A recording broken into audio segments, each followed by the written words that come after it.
क्या आपने कभी किसी से इतना प्यार किया है कि अगर वो किसी और का हो जाए तो भी आप बस उसकी खुशियों की दुआ करेंगे?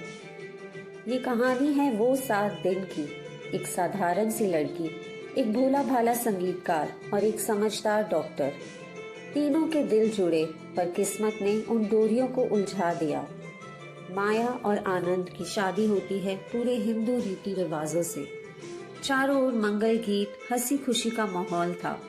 लेकिन शादी की पहली ही रात माया आत्महत्या की कोशिश करती है। आनंद, जो एक डॉक्टर है और अब उसका पति भी, उसे होश में लाता है। माया सिर्फ एक वाक्य कहती है, मैं ये शादी नहीं करना चाहती थी, मुझे मजबूर किया गया। डॉक्टर आनंद एक संवेदनशील, शांत और सहनशील इंसान है। वह ना तो माया से कोई सवाल करते हैं, ना नाराज होते हैं, बल्कि कहते हैं, जब तुम्हारा मन करे तब मुझे अपनी कहानी सुनाना। और यहीं से कहानी पीछे की ओर लौटती है। एक साधारण लड़की माया की। माया अपने नाना, माँ, बहन शीला और एक विकलांग भाई प्रकाश के साथ रहती है। घर का खर्च बहुत मुश्किल से चलता है। एक दिन उनके घर किराए पर रहने के लिए एक संघर्षशील संगीतकार प्रेम और उसका दोस्त राजू आते हैं। प्रेम भोला भाला, ईमानदार और मेहनती है। मुंबई में संगीतकार बनने आया है। धीरे धीरे माया और प्रेम के बीच एक नजदीकी सी बनने लगती है।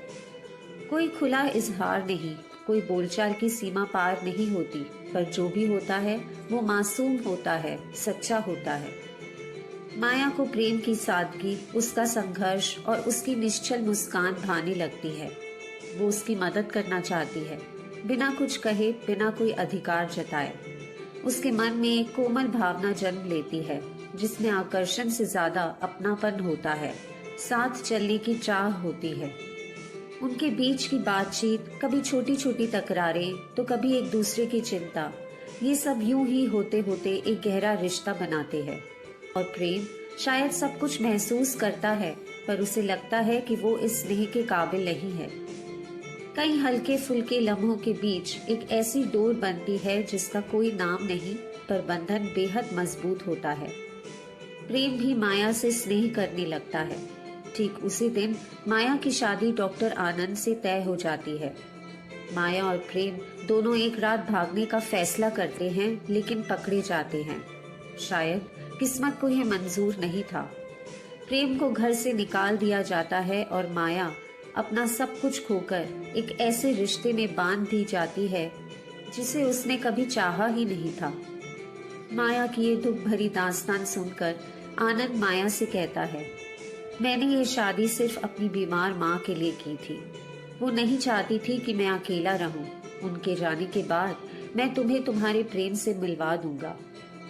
इन 7 दिनों के दौरान माया इस घर के हर खाली रिश्ते को भरने लगी थी, बिना मांगे, बिना जताए।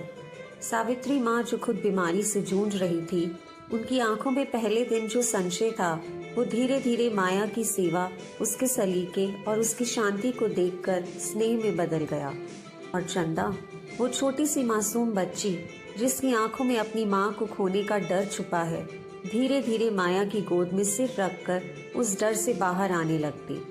पहले सिर्फ बातें, फिर साथ में खाना खाने की जिद, बालों में तेल लगवाना, और एक दिन वो चुपचाप कह बैठती, माँ, तुम मेरी सबसे अच्छी दोस्त हो।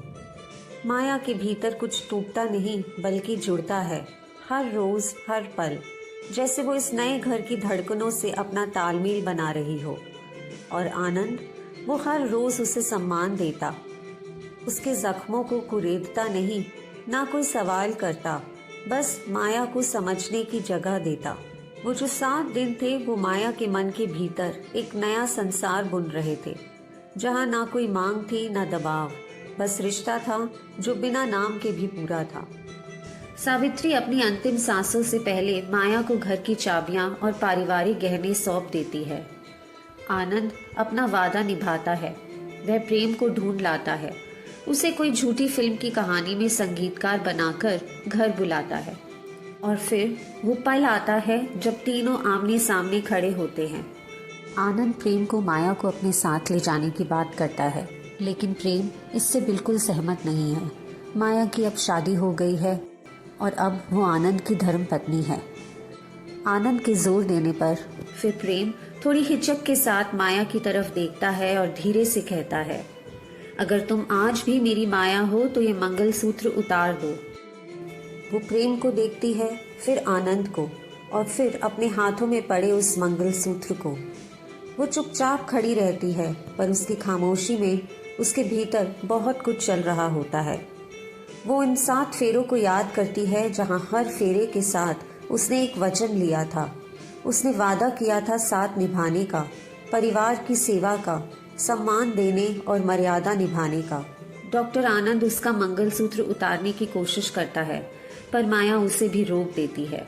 प्रेम आनंद को समझाता है कि यही है हमारी देश की सभ्यता और नैतिकता की कहानी। वह मुस्कुराकर दोनों को आशीर्वाद देता है और अपने साथी राजू के साथ एक बार फिर निकल पड़ता है उसी रास्ते पर जहाँ प्यार तो है पर उसका साथ नहीं। वो 7 दिन सिर्फ 7 दिन नहीं थे, वो 7 दिन थे जब एक लड़की ने अपने जीवन का सबसे कठिन निर्णय लिया। एक प्रेमी ने अपने प्यार का त्याग किया और एक पति ने अपनी जिम्मेदारी निभाई, क्योंकि सच्चा प्यार हमेशा पाने में नहीं होता, कभी कभी उसे छोड़ देने में भी होता है।